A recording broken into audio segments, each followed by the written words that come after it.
Algorithms of strategic laziness.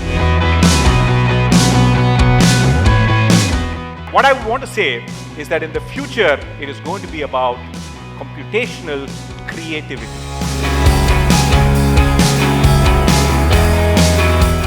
These combination of things are likely to give me a Kongunad flavor. Software is just a universal skill.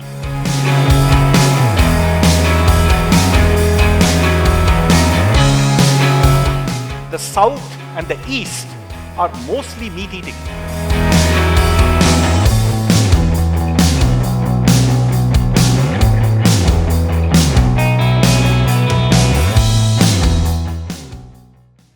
We've all heard the phrase before. You can be anything you want, anytime you want. And our next speaker stands right in this category because he writes, he cooks, he's a software engineer, he plays violin, guitar, and cello. I almost lost my breath at that. And not only this, but he's written one of the most best-selling Indian cookbooks called the Masala Lab, with magic in it, of course. Now, food is a topic we all have in common, because most of us eat to live, while I and most of y'all live to eat. Because good food is good mood. Mouth-watering food with no effort is something we all crave for. That reminds me that through his social media influence, you can learn several tips and tricks and the science behind various foods, and you can use that in your kitchen on a daily basis. We Gen Zs are quite lazy when it comes to learning, but some help is really appreciated. So, without any further ado, let's welcome Mr. Krish Ashok onto the stage. And I sort of believe everyone expected that I would come out and speak about cooking and food, because I'm obviously the guy behind Masala Lab and so on. Then about a couple of days ago, I decided that that's fine, of course, I will speak about food. But what I decided to do instead is to speak about another topic that is close to my heart, but also very closely related to cooking. And I'm calling this talk the algorithms of strategic laziness. If you Google for my name, you're going to get a bunch of things, right? You'll see that I am the global head of digital workplace at TCS. Go search on Instagram, you'll find Masala Lab, the handle with like 500,000 followers, and tons of interesting stories and videos about cooking and food science and history.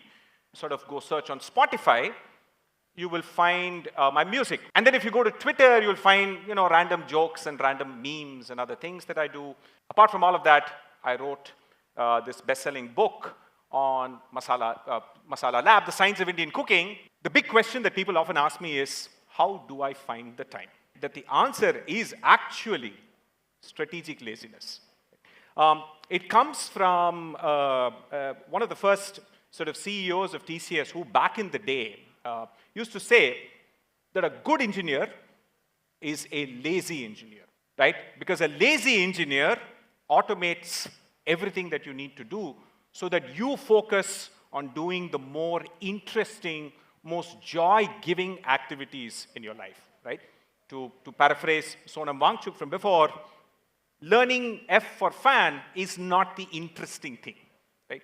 But making food is far, far more interesting. So in a sense, the whole idea was to really think hard about how you can automate all the things that you want in your life using algorithms and software and AI and all the things so that you are freed up to be as creative as you possibly can. And this is important because your generation is at that intersection where we're moving from the computer age to the AI age. This was in the mid-1980s. No internet, no Google. I can't search YouTube for how to solve Rubik's Cube, none of that. In about 20 minutes, I solved the Rubik's Cube. How did you solve this Rubik's Cube? I said, I removed the stickers and I changed them around. Nobody told me that you had to move the cube around. I found a solution to the problem. It was to move stickers around. Who said I couldn't? Right? Nobody said I couldn't. So I did it. Right? In life, when you grow older, the problem with that is that the schooling system, your parents, and everyone is constantly telling you that, that's not good enough.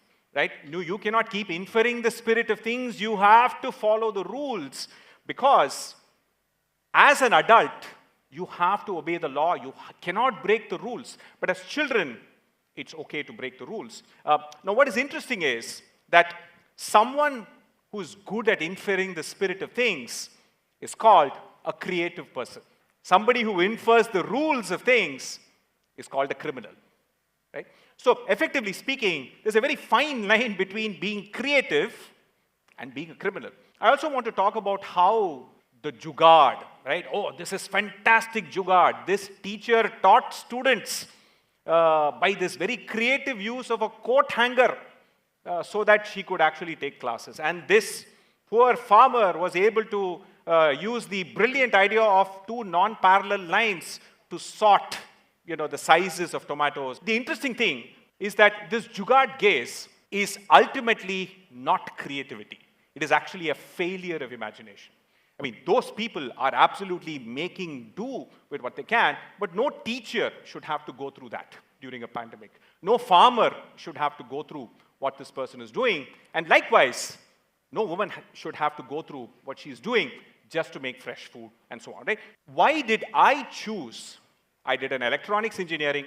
I studied Carnatic classical violin under T.N. Krishnan. I did all these things. So why did I get into software? Because software engineering, unlike other forms of engineering, is a lot more tolerant to failure. You can make mistakes. You can debug, right? You install an app, it's buggy, there is an update, right? Let me tell you this. Software is just a universal skill. What is computational thinking, right? For the last 50 years, ever since we've had computers, the idea is that you can take a very complex problem. Let's say I have to design a dam. I can break it down into small parts. How much tensile strength do I need, right? How much material do I need? And I can break it down into 1,000 problems and then decide, 9 out of these 10 things, I can use software and data and analytics. These things, only a human can do. That's what computational thinking is, right? So this is where we are. But what I want to say is that in the future, it is going to be about computational creativity. This is where you need to be able to think about using software and data in every single aspect of your life. And when Michelangelo was asked, how does he do it? How does a genius like Michelangelo sculpt the David? And he's said to have said, I look at a piece of marble, I remove all the parts of the marble that is not David. And then David arrives. The whole idea here is that ultimately, creativity requires you to think in terms of Lego bricks. You can then assemble to make things that are far, far more than what an individual human is capable of. And you will find that in the AI era, it is computational creativity and the ability to think in terms of these Lego bricks that will make all the difference. Modern day music, for instance. For this song, I need to learn these things, and I'm going to play it 10 times, and then use software to handpick the best version, pitch correct it, and then mix it and master it, and that's how you get to a song. And the interesting thing is that if you thought this was what music was about, all of software is about that. Is that nobody writes code. Everybody just takes existing open source software and builds on top of that, right? So creativity needs Lego bricks. Now, in the world of food, I apply the same software thinking, and I made something called a universal chutney recipe generator. And I put all the Indian ingredients and foreign ingredients you can find, and a simple randomizer will generate a recipe for a chutney for you, right? So in that sense, I think meta-modeling the world in your head is a very important skill. I'll give you another example. I did pencil sketching. I scanned it. I used a little bit of AI to make the borders much neater and stretch and do things to make it look nicer. And I made this infographic, and I do not have illustration skills, right? So the interesting thing is that if you know what tools to use, you can be an artist, you can be a musician, you can be a software person, you can be a cook, you can be an author. It all requires what I call computational creativity, right? So this is a universal dal recipe generator. And this is a very, very important insight in the AI world, because people think, I'm going to become this engineer, I'm going to become that engineer, I'm going to become a specialist in this, I'm going to do a PhD in this. The reality is that the first COVID vaccine was designed by software and data scientists, right? So the point is that the skills that you now pick up in school, if you can understand what computational creativity essentially is, it means that you can actually be anything that you want. I'll give you some examples in the food area. So I can now literally tell you that these combination of things are likely to give me a Kongunad flavor, whereas this is likely to give me a Chettinad flavor, and so on. And you can do this by simply analyzing data, right? This is a map of India based on the percentage of the population that is pure vegetarian versus not vegetarian, right? And you can see a very interesting pattern. The south and the east are mostly meat eating and seafood eating, and the north and the west seem to be a lot more vegetarian, right? Here is a map of India based on whether people order biryani or pizza from Zomato. The south and the east are rice consuming, the north and the west are wheat consuming. So yeah, logical, right? So they're going to order biryani, they're going to order pizza, which is wheat-based. You find that the moment you have large plains without mountains getting in the way, you tend to have more vegetarians, right? Now, it turns out that you have large plains, river plains, pastures, you're going to do dairy in the form of milk. 70% of North and West Indians can digest lactose as adults. 70% of South and East Indians cannot digest lactose as adults. Now, the point I'm trying to make is that sometimes computationally thinking allows you to jump from geography to topography to pizza and biryani and Zomato to the number of vegetarians and non-vegetarians in India. And somehow data and computation allows you to really look at every subject and basically made a map of India called the patriarchy index map. And what you find, the more likely you're going to grow rice, right? You can cook rice in one shot. The woman does not have to spend much time in the kitchen. But if you have to make chapatis, the woman is spending all the time in the kitchen. The average South Indian woman spends about an hour in the kitchen. The average North Indian woman spends 6 hours in the kitchen. The point here is that data and being able to use software opens the world to you in very interesting ways, even if it's cooking. Which brings me to this point that most people think creativity is an art.